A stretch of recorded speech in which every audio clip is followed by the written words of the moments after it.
Hello, Chris Mortensen here.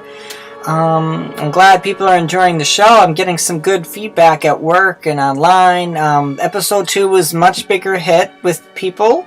I got good messages from people. One person said that it's reading Rainbow for movies. And then John, the person I mentioned last week in the subtitle, he said it was better. And John, he's the one who gave me the first review for my first episode, which was, it sucks. So that second episode was kind of dedicated to him. So welcome to today's show.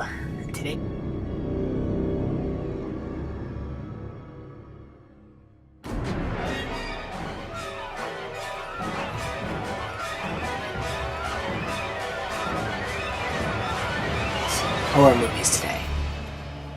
And we're going to split this into like 5 parts maybe. And our first episode is going to be about psychos. And we're going to do the male psychos first. So here are the top 26 male horror movies. Psychos that go crazy and kill people.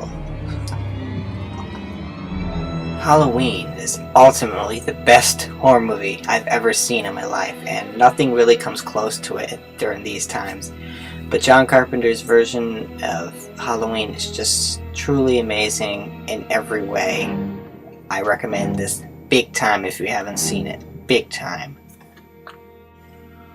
Sean S. Cunningham, the director of Friday the 13th, told Victor Miller, the writer, to rip off Halloween when he had this movie in mind. And boy, these movies are nothing alike.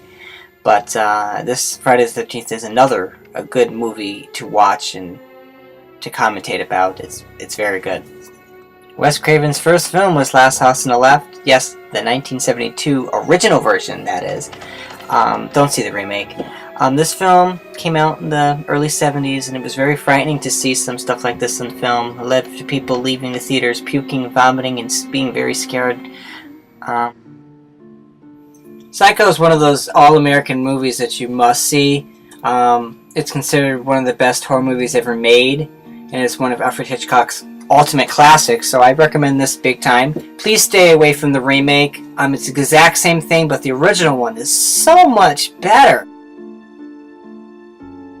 This Australian-made New Zealand movie, The Ugly, is very hard to find, but if you get your hands on it, watch it. It's a really good movie. It's kind of like Silence of the Lambs, but it's, I'm going to say the word again, it's darker, but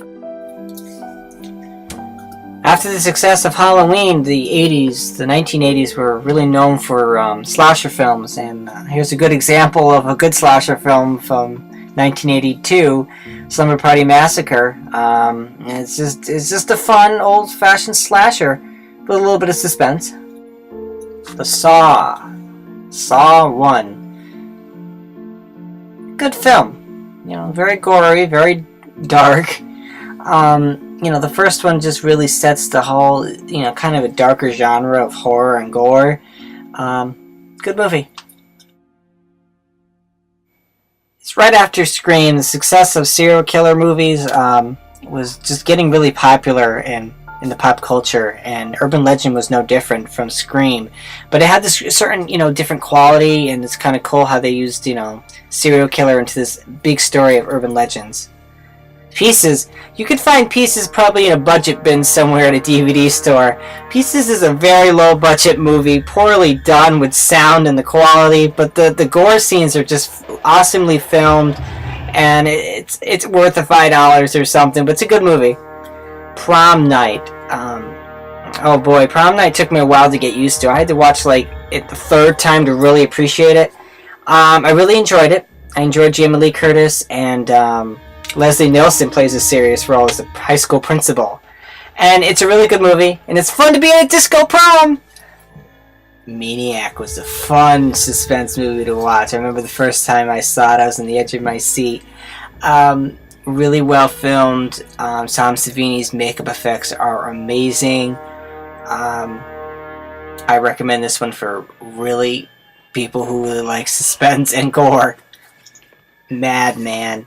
It's kind of like Friday the 13th. Takes place at a camp. But it's kind of filmed differently. Different approach. The night scenes are just really cool, and the murderer, Mad Mars, is pretty creepy, and he's really great suspense they build up in that. Natural Born Killers, do you consider it a horror movie?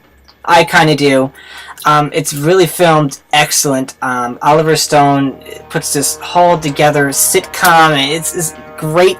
It's like you feel like you're watching a really long episode of something. It's greatly filmed.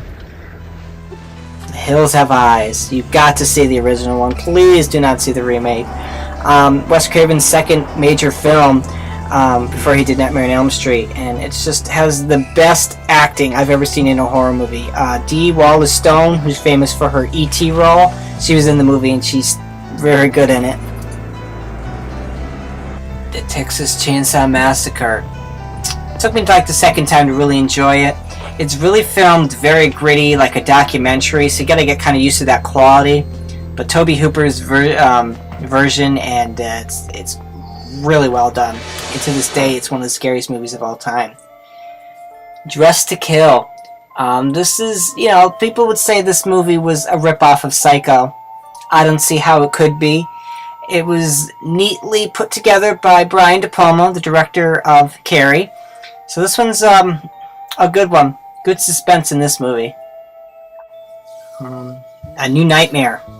Not really Nightmare on Elm Street 7, but it does this wonderful thing with reality, and it's kind of like a psychological thriller, I guess.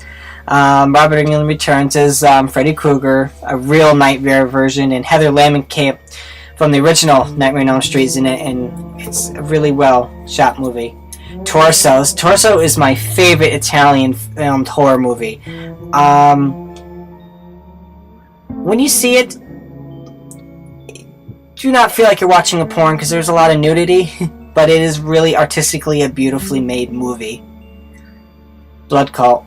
I found Blood Cult on DVD years ago when I worked at Media Play, and I bought it not knowing what it was, and it's really filmed very low budget, like you're watching a soap opera, but it has the most amazing makeup effects and special effects for the gore effects. Good one. The Burning. I just saw this one recently, probably about 2 years ago on DVD, and yes, this one is totally like Friday the 13th, but it has some really cool effects by Tom Savini, and you could feel like you're watching a Friday the 13th part whatever, but it's a good movie. The Devil's Rejects is my favorite Rob Zombie film. Came out right after House of a Thousand Corpses, so it had his famous characters in it. I like this one. The music in it is very southern rock. You get this. You could tell Rob Zombie studied early 70s horror movies. It's very good. Last House on the Left. Makers made this movie. Not Wes Craven, but all the producers. The success of that movie brought this one out. Don't Look in the Basement. This is one of those budget bin movies you can find too. It's a really fun movie. And Nightmare on Elm Street, those who haven't seen it need to see this movie. It's good. It has a famous pop culture character, Freddy Krueger, so I recommend it. Good movie, good flick. Blood and Black Lace. Mario Bava, the godfather of Italian horror movies. I love his lighting design that he does. He has a very good red and blue quality to his films. But this one's a good one. Very suspenseful, very fancily done. They don't make movies like this anymore. If you can get that one, get it. Scream. This movie in the late 90s had totally changed pop culture forever. It really brought back the whole serial killer image and slasher. Beginning of the 90s was really not a very popular time, but Scream came out and totally changed all that and brought us back to where we were with Halloween and Friday the 13th. And Frailty. It's a good movie with Matthew McConaughey and Bill Paxton. Very suspenseful. You never figure out the ending. Good movie. I thank you for watching tonight. I hope you could write some of those movies down and watch them. I've enjoyed horror movies for many years, and I'm glad I could present them to you.